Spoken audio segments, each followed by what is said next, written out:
പുഷ്പ 2 കാണാൻ പോകുന്നതിന് മുന്നേ ഉള്ള ഒരു പ്രഹസനാണ് നിങ്ങൾ ഈ കണ്ടുകൊണ്ടിരിക്കുന്നത്. ഞാൻ ആദ്യം തന്നെ മുഖത്ത് കുറച്ച് മോയ്സ്ചറൈസർ ഇട്ട് കൊടുത്ത്, പിന്നെ കുറച്ച് കൺസീലർ ഇട്ട് കൊടുത്ത്, പിന്നെ ചുണ്ടിൽ ലിപ് ബാം ഇട്ട് കൊടുത്ത്, ലിപ് ലൈനർ ആക്കി കൊടുത്ത്, പിന്നെ കുറച്ച് ലിപ്സ്റ്റിക് ഇട്ട്, പിന്നെ കണ്ണില് ഒന്ന് മുകളിൽ മാത്രം ഒന്ന് എഴുതി കൊടുത്ത്. അപ്പൊ ഇത്രയും ഉണ്ടായിരുന്നല്ലോ മേക്കപ്പ്. വലിയ ഐഡിയ ഒന്നും ഇല്ല മേക്കപ്പ് ചെയ്യാൻ. അപ്പോൾ പറ്റുന്ന സാധനങ്ങളൊക്കെ വെച്ചിട്ട് മുഖത്തങ്ങ് ഇട്ട് കൊടുക്കും, അത്രയേ ഉള്ളൂ. അങ്ങനെ ഇതാ ഞാൻ റെഡിയായി.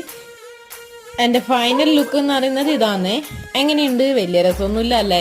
അപ്പൊ ഈ ഡ്രസ്സ് ഞാൻ മിന്ത്രയിൽ നിന്ന് ഓർഡർ ചെയ്തത് കേട്ടാ. ഓക്കെ ആയിരുന്നു, എനിക്ക് ഇഷ്ടപ്പെട്ട്. അപ്പൊ നമ്മളെ മൂവി എന്ന് പറയുന്നത് 6 മണിക്കായിരുന്നു. അപ്പൊ നമ്മള് തിയേറ്ററിലെത്തി, ഉള്ളിലേക്ക് കയറി, നല്ല ആൾക്കാരുണ്ടായിരുന്നു, അതുകൊണ്ട് തന്നെ നല്ല രസം ഉണ്ടായിരുന്നു. മൂവിയും അടിപൊളിയായിരുന്നു, കുഴപ്പമൊന്നുമില്ല. ഫസ്റ്റിന്റെ അത്ര രസമില്ലായിരുന്നു, സെക്കൻഡ് എന്നാലും കണ്ടിരിക്കായിരുന്നു. പിന്നെ നമ്മളെ ഫഹദ് ഫാസിൽ പൊളിച്ചടുക്കിന് ഭയങ്കരമായിട്ട് ഇഷ്ടപ്പെട്ട്, നല്ല അടിപൊളിയാണ്. പിന്നെ മൂവി കഴിഞ്ഞ് നമ്മൾ പുറത്തിറങ്ങി നേരെ വീട്ടിലേക്ക് വന്നു. അപ്പൊ ഇത്രയുള്ള